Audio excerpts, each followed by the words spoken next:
Nes I cwmpo, nes I lanio pretty much ar pen fi. It didn't tickle, put it that way. A Ferndale boys, built different, didn't he? Alright, but fi yw James Watkins, a heddiw, dyn ni yn the Rhondda Valleys, but y Rhondda Fach, ar un rhwng Trilcio Cabadar. So croeso I Bwrdd Twristiaeth Hansh, Ferndale, but.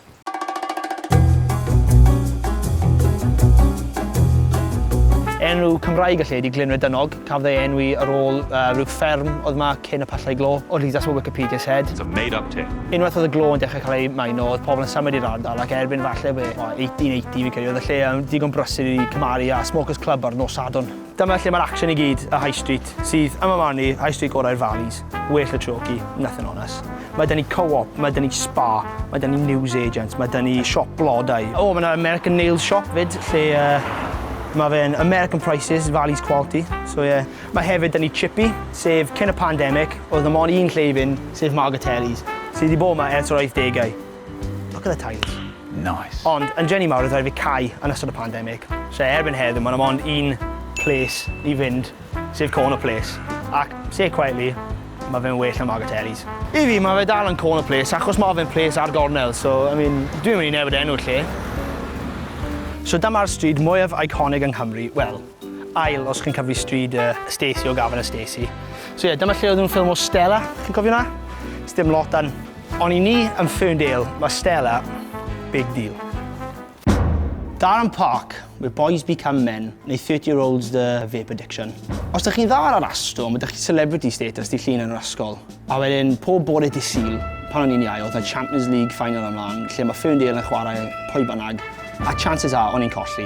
But, you know, character building and all that. Dyma llyn y forwyn, ein resident chwedl, lle ddath rhyw morwyn allan o'r llyn, swnio'r ffarmer oedd yn byw mar ar amser, torri ei galon, boddi ei gwartheg, a just gadael. Lovely woman.